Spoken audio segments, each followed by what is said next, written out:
You're watching Taste the Victory. Hey everybody, Digimon North American Nationals has ended, and it has been an insane tournament. One of the best games of the year was played between Danbang versus Human, also known as Ying, and we do have Human, aka Ying, here with us for his third place Lilith Loop deck profile after an insane run in North American National Finals. Ying, go ahead and introduce yourself, a little bit about yourself, and then go ahead and take over the video with your deck profile. So, as you know, my name is Ying. On Discord, I go by Human. As you can see, it was a tough run. It was crazy. I ran into numerous Gabubond matchups, and I can say for sure, my match with Dan was the most exciting match I've ever played in Digimon. If I started playing Digimon about a year ago. I believe 1.5 released about a year ago, right? Yeah, I think so. If I'm correct. Yeah. So that's when I started playing. When 1.5 first released.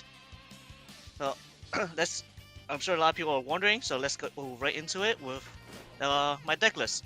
All right. So starting with the eggs, we have 4 Tsunomons. 4 Tsunomons, they're the key eggs to the deck, as it helps you dig and find your cards. Next, we have the main deck. Starting with the rookies, we have 4 starter deck 6 Gabumon. When you attack, you discard a card, helps you dig more, and it helps you proc with Tsunomons. Next, we have 3 Labramon.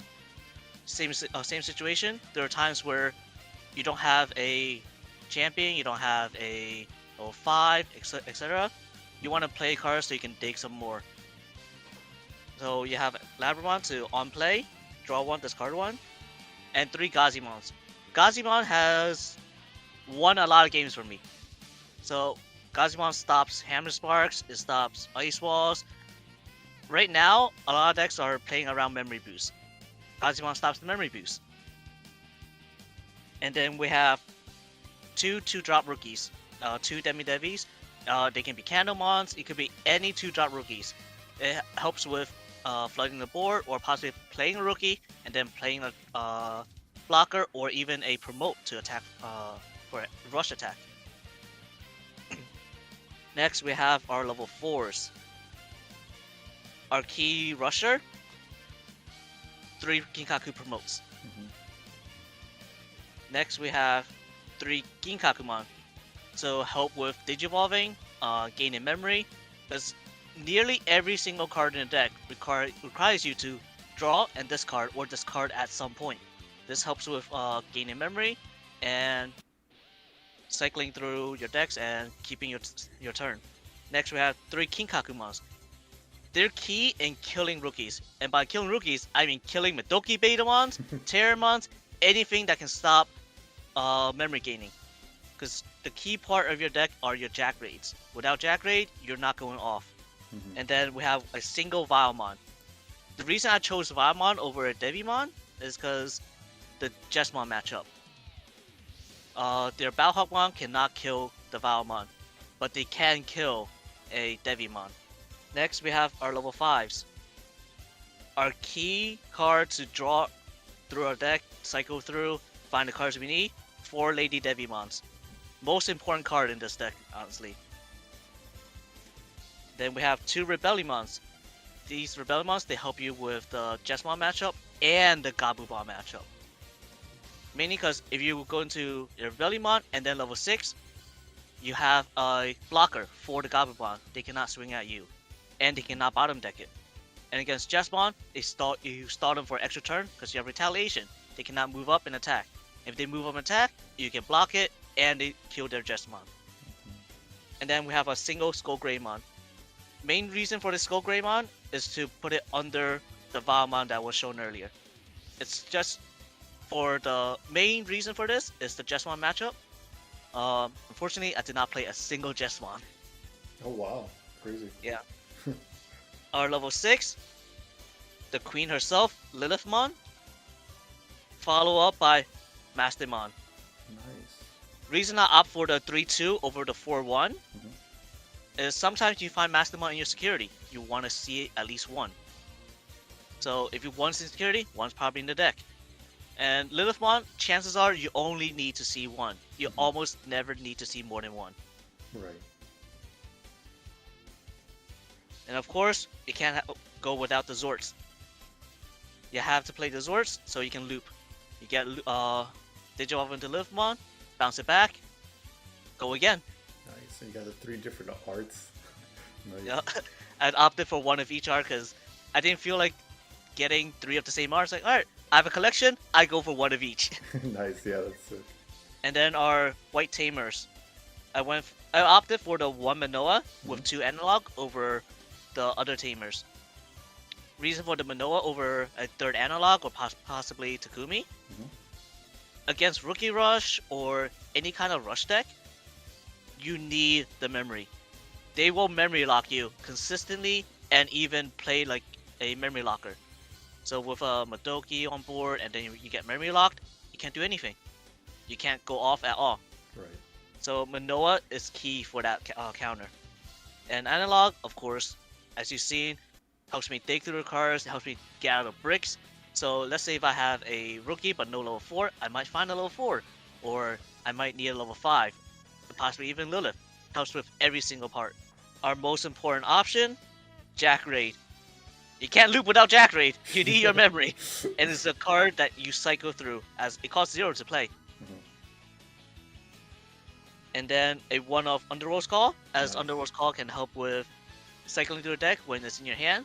By discarding it, you draw a 2nd card. Oh, great. And there are cases where you have 3 or 4 memory, you can play it, get a promote with a full stack, you keep turn, and you swing. Or you can even find a blocker or get a Gazimon from your trash. Helps a lot. Our most important option card, Mega Digimon Fusion, is how you get your primary source to get into the Zwart to recycle it. Also, when you deck out, the Zwart goes to the bottom of the deck. You don't lose. The reason I opted for 2 win rate, with 2 win rates, you can go from a level 4 to a Lilith, which is great. If you can get to level 4 to a Lilith, at 3 memory, you can go into the Zwart right after with a Mega Digimon Fusion. That's insane. It's crazy. Yeah. Oh my god. And last but not least, my tech card, Emergency Program Shutdown. This card has been the MVP throughout the whole weekend. It stops Ice Wall.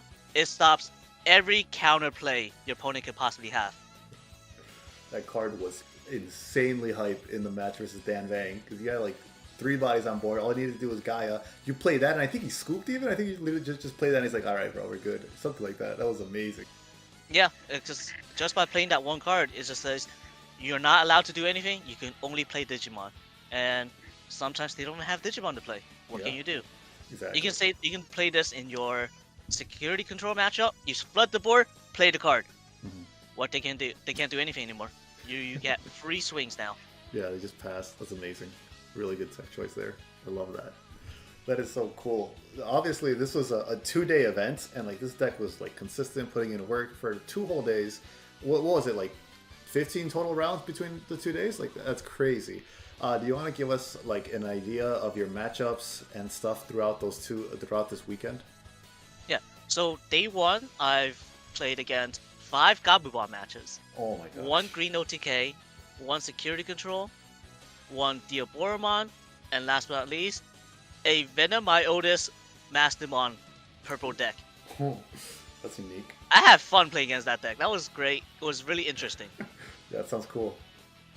That's a very cool deck to face. Yeah. Out of that day 1, I lost to 2 Gabubonds.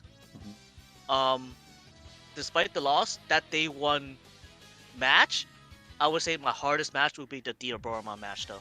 Ooh, okay. Why is that? The primary reason why Diaboromon is good against this deck is the Armageddonmon. So when you have an Armageddonmon out on board, my Zwart cannot bring my bodies back on board. Right. The only thing I can do is play the Zwart, attack with it, and kill a Diaboromon. Yeah, didn't hear. So a lot of people thought that Gabubond was like a terrible matchup for this deck because you just get like rushed down. How did you play around those decks? Because you were facing like 5 that day, you were saying. Yeah, so I got 5 day 1 and 5 day 2. It was Oh my really gosh. tough. It was tough. So if any if anything, the things you need to hit, you have to be lucky. Number one. That's the number one thing. You have to be extremely lucky. Um, either they break, which sometimes even when they break, they still win. But you have to hope they don't see the mat with a Davis. If it's just a single mat, you're fine. If it's 2 mats, it gets a little tough. But if they don't have a Gabumon, you're fine. If they have a Gabumon, well, just hope for the best. What can I say, right? Right, no, But absolutely. if I had to say anything, this emergency program shutdown was what won me majority of my Gabumon matches. Ooh, nice. Because whenever I play it, Uh-huh. they cannot ice wall me. Right. And that's And the huge moment to they get cannot that ice turn. wall me, I have an extra turn to win. Exactly, yeah. And so most of the time when I do this, it means I'm going into a ultimate with a Rebellion underneath. So I play Rebellimon into a level 6, gives it a retaliation blocker, Right. play this. They can't do anything anymore. They don't get to play the game, yeah, for one turn. Yeah, Yeah. they can't Zwart. Yeah. Not Zwart. They can't bond. Bond, If they yeah. bond, I just block and they die, and Right. I can repeat my turn afterwards because I have the Jackrays in my hand already by then. Nice. Or That's so I might great. even have a Zwart on board as a blocker. That's crazy. That's awesome because now they know what it feels like to get ice wall those Gabumon players. It's like Yep. the same setup. That's so crazy. It's the ice wall to ice wall. Yeah, absolutely. That's an awesome option. Did you ever? So now the finals are over for North America. You played all those games. It seems like this option came up clutch. Did you ever like consider upping the count of it now, or any other changes to your deck? I would absolutely not upgrade the count on this. This is a one-off card because if it's hit in security, it goes to hand. Right. It doesn't matter where you find it. As Okay. long as you find it where it's in your hand, in the security, you get it. So having more than one makes no difference, none at all. Okay. I can say with the upcoming list coming up, with Mega Digimon Fusion being out, I might up the win rate to 3. Because you need extra cards to Digivolve now. Yeah, definitely. Right, because that Mega Digimon Fusion is going to 0, so that makes sense for sure. But speaking of the list, do you still think like this deck is going to be able to put in work post list? Like a lot of people are worried about it. So post list, you'll change your deck for sure. Oh, definitely. By the time the list comes out, it means BT7 is out. With BT7 out, you play Cerberusmon instead to rush in instead of the Kinkaku, the Kinkaku promote. You have Ice Mons. You can flood the board with the Ice Mons. Right. And what can they do? If your board is flooded and you play a shutdown, they Yeah. can't clear it. Exactly, yeah. And you go for game afterwards. That's huge, yeah. God, it's an amazing option. It's like Purple's Ice Wall. It's great. I love it. Cool. Alright, so one question. This one comes up a lot because I got a couple of Lilithmon deck profiles on the channel. I always advocate for Mastemon as your backup Mega, and everyone's always in the comments, why not Tsunomon? Why not Tsunomon? And I'm just like copy and paste the response. So you have a 3-2 split. Why did you choose Mastemon as your backup Mega? The number one reason is safe. Mastemon is safe compared to Tsunomon. Yes. So if you're going to Tsunomon, it means you're gonna be swinging for 2 checks. With the current meta where the security is all about options, that's not safe at all. You don't want to swing into your security. You just want to remove it. And in this case, Mastemon does the exact same thing. You remove the security and you do 1 check, which is the same thing as if you're swinging for 2. Yeah, exactly. No, it's not. They're the same no matter what. Yeah. The only reason why people would prefer it is the extra DP and the security check. So you can play the War Groundmon version and the Tsunomon on top, supposedly, right? Yeah. So if it's extra DP and a plus check, then you go into a Zwart. You're doing 4 checks with a Zwart at 18k. Twice. That's crazy. That's an OTK right there, essentially. Basically, yeah, absolutely. It's very scary, but at the same time, but because of the meta being full of security options and cards to counter, it's not safe. It's not a safe way to play the game. Yeah, absolutely. Because there's so many options, there's so many security bombs at all times. You gotta account for that all the time. Cool. Do you have any other thoughts about Nationals, about how like the event went, about your run there? Anything about the deck or about the game? So my Nationals run, to my surprise, even though I prepared for Jesmon with the Vilemon and Skullgreymon, Right. I didn't play a single one. If I had a choice, I would have swapped them out. I would play a Devimon being a 1-cost instead, Yeah. and third Vilemon. It will help a lot in a lot of matchups instead. Oh, okay. Yeah. Because that one Digivolution is so crazy. It's huge. It is. The deck that needs to climb. Yeah. Absolutely. Congratulations on getting 3rd place. That is an amazing achievement. Out of like 1,000 people, I think, like it was really close to that number of participants, and then like qualifying to even get there. Dude, that is amazing. This like legit might be one of the best Lilith loop lists in the world, and you might be one of the. All right. Well, if you got any last things you want to say, like where people can like find you and stuff like that, feel free to. Well, I'm sure you guys know. Some of you guys know already, but I do host tournaments on the Luxury Digimon Facebook group. Other than that, in the future, I do plan to start streaming Digimon specifically at some point. You can find me on Twitch for that. Outside of that, I do stream on Twitch every now and then, playing various games. So it's more not like one specific game. I'll play multiple games. I could be playing Pokemon. I could be playing Digimon. For sure. How can they find you on Twitch? What's going to be your username? So my Twitch username is Rookie D's. Rookie D's. Okay. It was. I made it following the Pokemon Rookie D. Oh, cool. Yeah. From Sword and Shield. It's really cute. Yeah. All right, awesome. Thank you so much for coming on, Ying. This is a great profile. Congratulations again. I hope you get as much success in every meta going forward. Congratulations and good luck with your Twitch streams and all that. Thank you. All right, awesome. Hope everyone enjoys this. Yep, I'm sure they will. We'll see everyone next time. See you next time.